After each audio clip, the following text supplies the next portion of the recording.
Fala, sétimos anos, como estão vocês? Vocês estão bem, gente? Eu espero que sim, espero que vocês estejam bem, que a família de vocês esteja bem, todo mundo esteja tomando os cuidados aí para prevenção do Covid-19.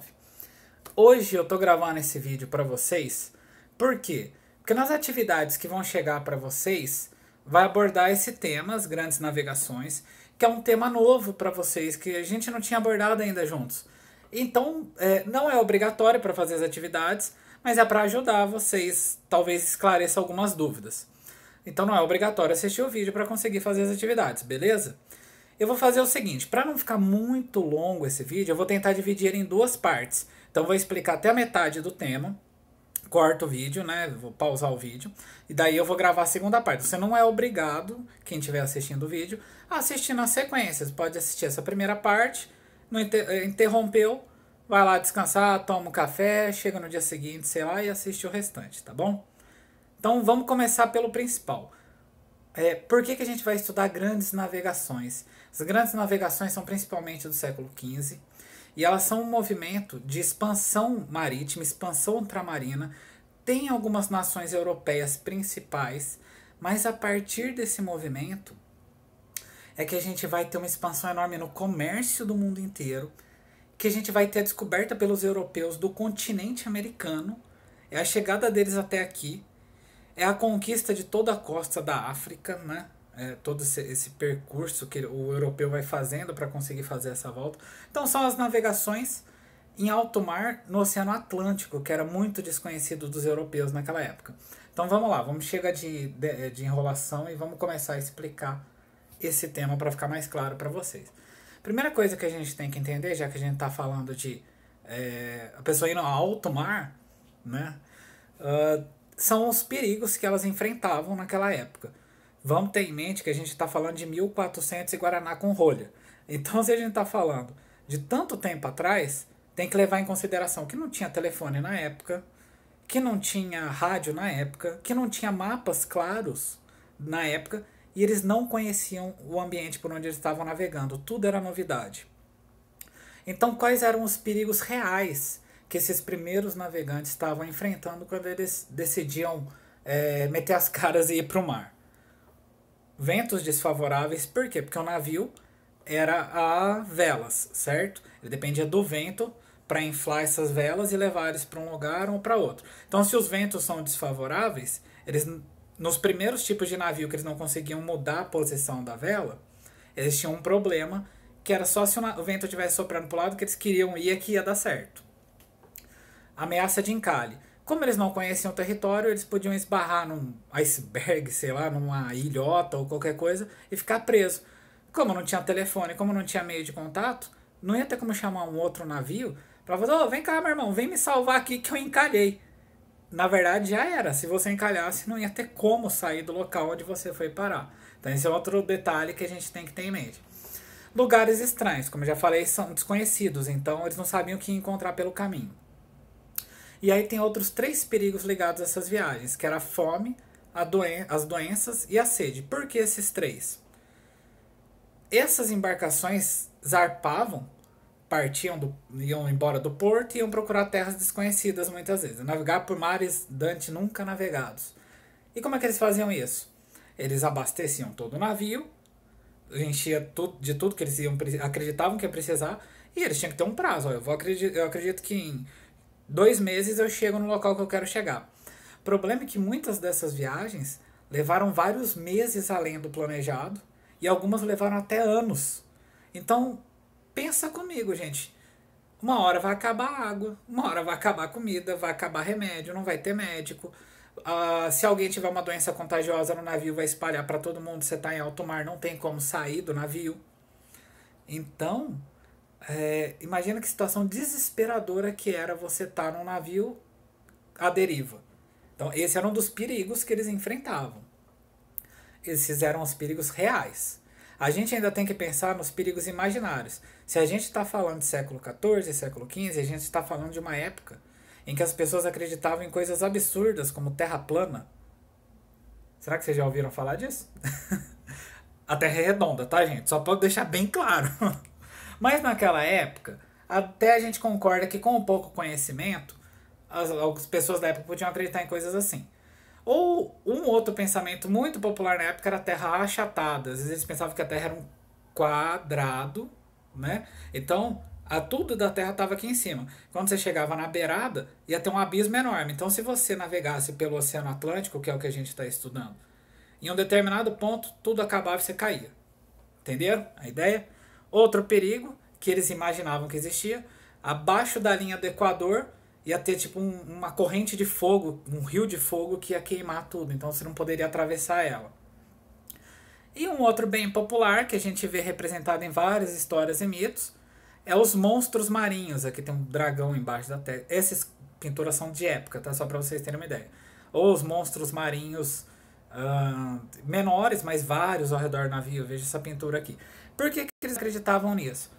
Dá para justificar, porque como eles nunca tinham navegado naqueles oceanos, naquele oceano, no caso do Atlântico e outros mares, quando eles entravam, às vezes encontravam peixes que nunca viram. Se até hoje existem áreas do mar, do oceano, da Terra, dos oceanos da Terra que a gente não conhece, não sei se vocês sabem disso, mas ainda não foram exploradas até hoje, imagina em 1500, em 1400. Então, sim, tinha várias coisas para as pessoas terem medo na época de entrar num navio. Então, por que elas entravam? Elas entravam por quê? Para comprar tempero. Brincadeira, gente. Mas é verdade. Viu? Eu tô rindo, mas com respeito. Porque, sim, o comércio de especiarias, como é chamado esse tipo de comércio, foi algo que fez muito sucesso naquela época. Porque na Europa não existiam diversos temperos que existiam no Oriente. Então o Ocidente não conhecia. Principalmente trazidos da Índia. Mas você vai ter. E aí vamos saber de alguns itens que vocês comem hoje em dia que naquela época começaram a ser trazidos para o Ocidente.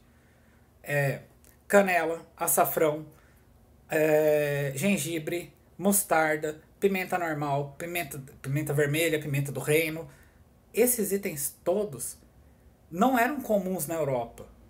Então tinha que alguém ir buscar esse negócio lá no Oriente. E como é que começou a chegar no Oriente? Só pra gente ter uma ideia. Ó, peraí, deixa eu subir mais aqui. De vez em quando vocês veem minha mão é porque eu gravo do celular, tá, gente? Os cruzados, quando voltavam do Oriente, traziam essas especiarias e aí eles iam vender no Ocidente. Quem são os cruzados, professor? Esse não é o foco da aula. Tiveram atividades anteriores, que eu acho que foram elaboradas pela Secretaria de Educação, que passaram o que era. Mas só pra gente lembrar rapidinho, os cruzados, ou as cruzadas, vamos pensar no movimento das cruzadas. Foi um movimento que aconteceu de o ano 1095 até 1291, se eu não me engano. E era um movimento de caráter religioso, mas era militar. E foram vários, né? E a maioria deles foi para tentar libertar Jerusalém da mão dos muçulmanos. Então era uma guerra cristã católica que queria combater o povo muçulmano que tinha dominado a cidade de Jerusalém, que é considerada a Terra Santa. Tá bom? Então esse povo saía lá da Europa e ia pro Oriente. E nesse meio do caminho eles voltavam com esses itens, essas especiarias. Dentre as especiarias, primeiro, essas especiarias, qual que era a vantagem delas? Não era só temperar a comida, tá?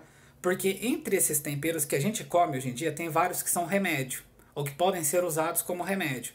Tem antibiótico, tem várias coisas. Por exemplo, o próprio alho, só não sei dizer com certeza de onde é o alho, mas para você saber, o alho é um antibiótico, tá? E a gente come na comida o tempo todo. Então, vamos lá. Para que mais que eles usavam esses temperos? Como remédio, como perfume, como tinta, né? Eu não como tinta, mas servia como tinta. E eles iam por quais caminhos? E por quais outras especiarias ou quais itens de luxo que eles traziam de lá? Tecidos de algodão que vinham da Índia, os tapetes persas que ficaram muito famosos na Europa, até hoje a gente conhece eles, a seda e a porcelana da China, as pérolas do Japão. Então esses itens eram raros, caros e muito especiais na Europa. Então quem trazia ganhava muito dinheiro com isso. Agora vamos entender as rotas. Eu vou ver se eu amplio um pouco o mapa para vocês entenderem. Olha só o mapa, gente. Presta atenção. Olha a minha mão aqui que ela tá marcando onde começa. Então aqui é a Europa, certo? Aí, ó, Vocês estão conseguindo? Até eu vou me aproximar para tentar ler. Vocês estão vendo aqui em cima, Mar Mediterrâneo? Então, beleza. A gente estava falando das rotas pelo Mar Mediterrâneo, certo? Que é onde começava. Aí a gente está saindo aqui, ó, de cidades italianas, né? Veneza, Gênova. E tá vendo toda essa rota aqui, essa travessia? Vindo até aqui, ó. Até aqui, que é a Índia, né? Então, aqui, esse percurso todo, ele era dominado por árabes e italianos. O que o italiano fazia? Vocês viram que chegava na Itália, né? Ele ia até lá buscar e ele foi criando vários entrepostos, que eram tipo pequenas casinhas de comércio, mas também que eram armados, eram centros para demarcar o território. Então eles conquistavam isso. Então se outra pessoa quisesse, ou outra nação quisesse pegar esses produtos que a gente falou para vender na Europa, ia ter que comprar dos italianos. E aí é que a gente entra com os pioneiros das grandes navegações. Por quê? No século XIV, os portugueses também começaram a participar desse comércio de especiarias. Como os italianos dominavam, ó, vamos seguindo aqui, o que eu vou falando vai estar no texto aqui. Como os italianos dominavam, porque eles fundaram vários entrepostos, como eu comentei, eles dominavam toda a rota e eles fundaram entrepostos até nas cidades portuguesas, que era a cidade do Porto e Lisboa. Então o português, para ele poder vender esses produtos, ele pagava mais caro, porque ele ia ter que pagar para o italiano, que às vezes já tinha pagado para o árabe. Então o negócio chegava muito mais caro lá para ele poder vender, o lucro ia ser muito menor. Os portugueses revendiam para quem? Para os londrinos, né, em Londres e no norte da Europa. Então, para eles ampliarem o comércio, o que eles começaram a pensar? Bom, eu vou ter que quebrar essa roda, eu vou ter que mudar esse caminho. Eu não posso continuar pagando para o italiano, eu preciso achar um novo caminho para fazer aquele percurso lá. Então, o que eles queriam fazer? Vamos voltar no mapa aqui. Lembra que eu apontei? Lembra que eu apontei aqui embaixo a África? O que o português? O português vai estar mais ou menos nessa ponta. A gente vai olhar em outro mapa, não vai estar aqui. Ele pensou em fazer circular toda a África, nunca tinha sido feito isso. Dar a volta por baixo da África para poder sair aqui. Entenderam? A gente vai ver com mais calma aqui num outro mapa que mostra melhor. Então, esse foi um dos motivos que impulsionou os portugueses para as grandes navegações. O outro tem cunho religioso. Os portugueses nessa época eles eram extremamente cristãos católicos. E eles queriam combater os infiéis, né, que eram de outras fés. Então, meio que era para espalhar o cristianismo ao redor do mundo. Então, como é que eles queriam fazer isso? Como é que eles queriam expandir a fé cristã? Invadindo territórios e dominando, etc. E tal. Então, eles era um espírito de aventura mesmo que tinha entre os portugueses. De, eu vou lutar, eu vou atrás disso porque eu vou expandir a fé. Tinha uma justificativa religiosa. Então, vamos falar do rei Dom João I, que foi um dos reis de Portugal. Ele organizou em 1415 uma expedição que tomou a cidade de Ceuta, que é uma cidade africana. Então a gente estava olhando no mapa, né? Então esse é o primeiro passo, é considerado um marco do início da expansão marítima portuguesa. É a partir desse ponto que Portugal começa a descer a costa africana e tentando expandir o território dele. Então tem essa justificativa religiosa também. A partir de agora, gente, eu vou pausar o vídeo e aí a gente vai continuar no próximo vídeo, tá bom? Para vocês poderem descansar um pouco. Muito obrigado por terem ouvido eu até aqui. Eu espero que vocês estejam entendendo. E a gente está procurando novas formas de se comunicar. Vamos ver se a gente encontra formas mais legais, mais dinâmicas, para vocês também passarem as suas dúvidas, tá bom, gente? Agora vocês vão acompanhar minha mão descendo a tela do celular para eu pausar. Um abração, gente. Até mais.